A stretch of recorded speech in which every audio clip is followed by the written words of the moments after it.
Imagine floating alone in the middle of the ocean.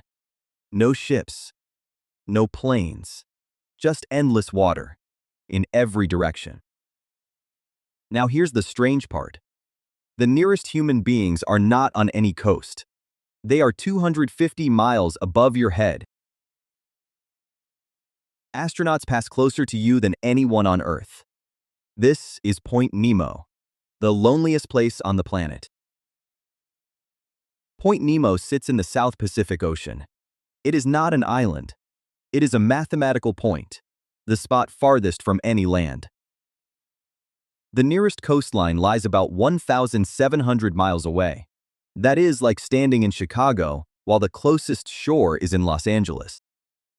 And nobody discovered it by sailing there.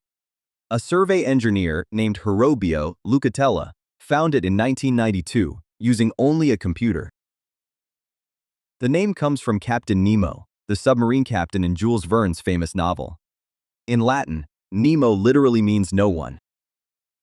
A place named No One, where no one lives, and almost no one ever visits.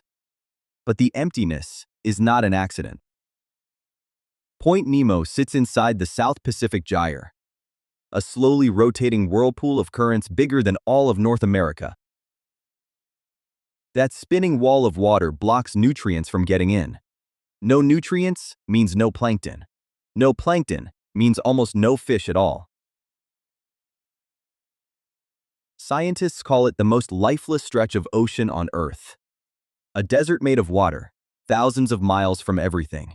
So there is nothing to catch, nothing to trade, and no port to reach. Shipping lanes curve around it like it isn't there. Even airplanes avoid flying overhead. For days at a time, not a single human being comes within 1,000 miles of this spot. But here is the twist. The emptiest place on Earth is exactly what one group of people had been searching for: space agencies.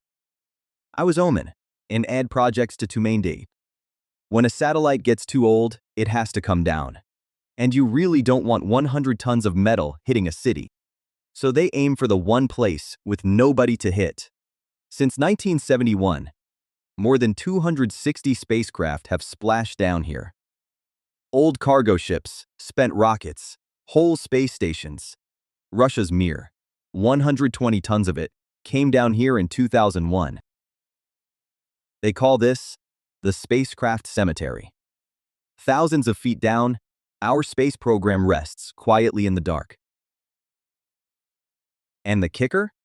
The International Space Station itself is scheduled to retire into these very waters around 2030.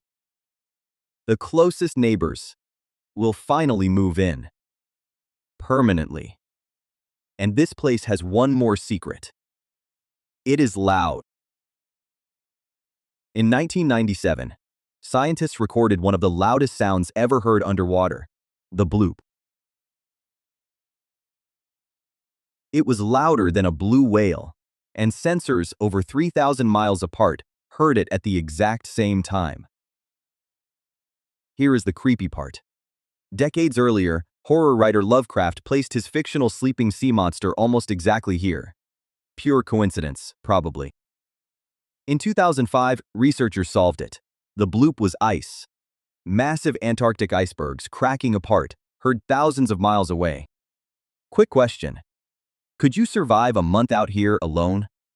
Tell me in the comments. Because imagine, your boat breaks down right now.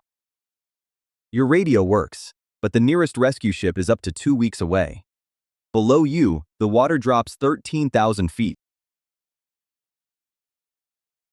Fishing for dinner at the most lifeless spot in the sea? Good luck. Your best move is to do almost nothing at all.